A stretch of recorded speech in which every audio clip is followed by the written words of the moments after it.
नमस्कार दोस्तों, आप सभी का आरबीएम हिंदी क्लासेज में स्वागत है।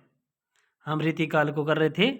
आज हम रीतिकाल के अंतर्गत देव कवि को या देवदत्त कवि को करेंगे, वो भी प्रश्नों के माध्यम से।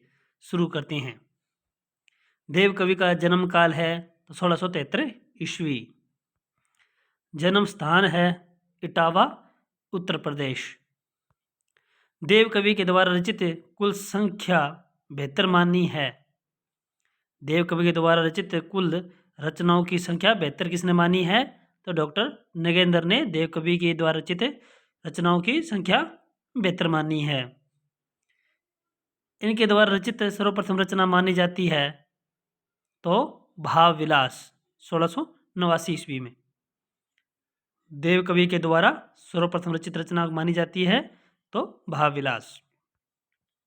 किस रचना में 8 पैरों के बीच होने वाले नायक और नायिका के विविध विलासों का वर्णन किया गया है? तो वह रचना है अष्टयाम। नरेश कुशल सिंह के आश्रय में रहकर रचित रचना है तो कुशल विलास।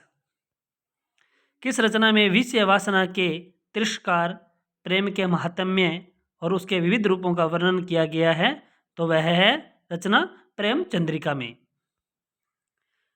राजा भोगीलाल के आश्रय में रहकर उनकी प्रशंसा में लिखी गई रचना कौन सी है?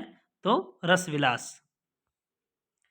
सुजान मणि राजा के आश्रय में रचित रचना है।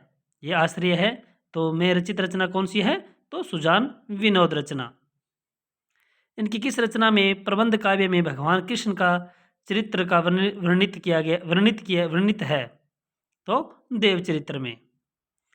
देव कवि की किस रचना में प्रबंध काव्य में भगवान कृष्ण के चरित्र का वर्णन किया गया है? तो देव चरित्र में।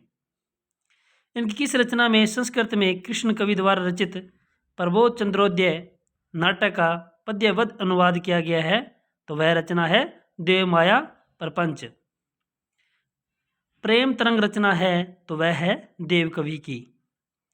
सुख सागर तरंग किसकी रचना है? तो यह भी देव कवि की है।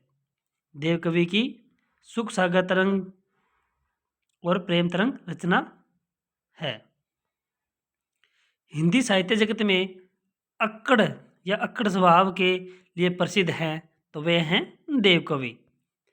रस शास्त्र की विवेचना करते हुए एक नया संचारी भाव दिया था तो वह था छल।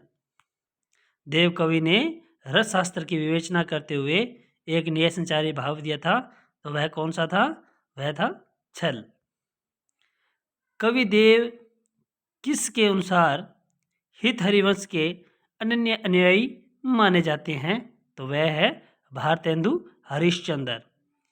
आप इस क्लास को पूर्ण देखकर मेरे चैनल को सब्सक्राइब ज़रूर करें ताकि मेरे को भी हौसला रहे, और वीडियो को शेयर और लाइक ज़रूर करें।